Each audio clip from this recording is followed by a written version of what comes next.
ये जंतर मंतर नहीं है, ये राज्य झारखंड है और झारखंड की राजधानी रांची है और रांची में मुख्यमंत्री के आवास से 1 किलोमीटर की दूरी पर जयपाल सिंह मुंडा स्टेडियम है, जहां पर छात्र इस वक्त प्रदर्शन कर रहे हैं। ये छात्र ना भद्दी भद्दी गालियां दे रहे हैं, ये छात्र ना मुख्यमंत्री के खिलाफ अशोभनीय बात कर रहे हैं, ना यहाँ पर कोई डफली गैंग है और ना ही छाती पीट पीट कर इस्तीफा मांगने वाले कोई नारे हैं। यहाँ पर झारखंड के छात्र जेपीएससी, जेएसएससी, सीजीएल परीक्षा में हुई धांधली के खिलाफ अपनी आवाज को मुखर कर रहे हैं। लगातार हो रही मूसलाधार बारिश, कभी तपती हुई धूप, कभी उमस, तो कभी गीले गद्दे, तो कभी त्रिपाल से टपकते हुए पानी, उसी के नीचे बैठकर भूखे पेट अनशन कर रहे हैं। यहां पर इनके लिए परोसने के लिए बिरयानी नहीं है, केएफसी से आने वाले चिकन नहीं है, नूडल्स, चाउमीन, बर्गर, पिज्जा नहीं है। ये सादा खाना चूड़ा, भात, रोटी, अचार, ब्रेड ये खाकर अपना प्रदर्शन कर रहे हैं।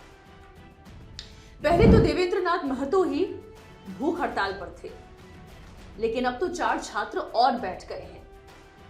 2 लड़के हैं, 2 लड़कियां हैं और इनकी मांग क्या है? इनकी मांग बस इतनी है कि जेपीएससी और जेएसएससी सीजीएल परीक्षाओं में जो धांधली हो रही है उसकी सीबीआई से जांच कराई जाए, जो वित्तीय लेन देन हुए हैं उसकी ईडी जांच करे। इससे ज्यादा का ना तो कोई हल्ला है ना कोई हाय तौबा है। एक राज्य जिसे बने हुए 26 साल हो गए हैं, इन 26 सालों में आज तक 26 परीक्षा ये राज्य करवा नहीं पाया है। और सवालों के घेरे में केवल झारखंड मुक्ति मोर्चा जिसकी सरकार है वो नहीं है, जिनके सहयोग से ये सरकार चल रही है कांग्रेस पार्टी राहुल गांधी ही नहीं है, और ना ही आरजेडी और इसके नेता तेजस्वी यादव सवालों के घेरे में है। सवालों के घेरे में इस वक्त बीजेपी और पूरा का पूरा ये एजुकेशन सिस्टम है, जहां पर 15,000 छात्रों के ऊपर 500 शिक्षक ना हो। उस राज्य की शिक्षा व्यवस्था आखिर क्या होगी, जहां पर शिक्षकों की भर्ती ना हो रही हो, जहां पर दरोगा की भर्ती तक नहीं हो रही हो, जहां पर पेपर तो हो रहे हो लेकिन ओएमआर शीट पूरी बिक जा रही हो, जहां पर नौकरियां बिक जा रही हो, उस प्रदेश का हाल क्या होगा जरा आप इसका अंदाजा लगाइए। वैसे तो बड़े जय जोहार करके बातें कही जाती है, लेकिन आज वहां का जब आदिवासी छात्र टेंट के नीचे, फटे हुए तंबू के नीचे, गीले बिस्तरों पर बैठकर प्रदर्शन कर रहा है और सरकार के कान खोलने की कोशिश कर रहा है, तो सरकार इतनी संवेदनहीन क्यों हो रही है?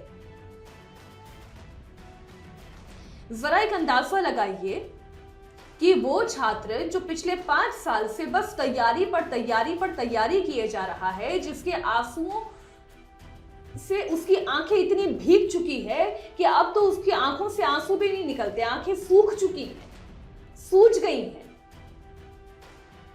वो ये छात्र पूछ रहा है कि मैं और कितनी तैयारी करूं, कौन से एग्जाम के लिए प्रिपेयर करूं जहां पर मेरी नौकरी मुझे मिलने की गारंटी हो, ना कि चोरी होने की गारंटी। बड़ी हैरानी होती है किस तरीके से झारखंड में ये पूरा शिक्षा का तंत्र काम कर रहा है। टीडीपीएल जैसी एक ब्लैक लिस्टेड एजेंसी जो कि उत्तर प्रदेश में पहले ही ब्लैक लिस्ट कर दी गई है, झारखंड में खुद जेएमएम की सरकार जिसे मई 2025 में ब्लैक लिस्ट कर देती है, उसी कंपनी के ऊपर से ब्लैक लिस्टिंग हटाकर जून 2025 में 1 महीने के अंदर अंदर उसे फिर से परीक्षा करवाने का ठेका दे दिया जाता है, और वो भी एंड टू एंड ठेका दे दिया जाता है। क्यों? किसके कहने पर, किसकी शह पर? क्या केवल जेपीएससी के चेयरमैन खिंगाते इसके सूत्रधार हैं? क्या वही मास्टरमाइंड है, या उनके ऊपर भी ऐसा कोई तंत्र काम कर रहा है जो लगातार छात्रों की नौकरी खा रहा है और करोड़ों की प्रॉपर्टी बना रहा है? आखिर सोरेन सरकार को डर किस बात का है? क्यों सीबीआई जांच नहीं करवाते? क्यों पैसों की लेन देन की ईडी जांच नहीं करवाते?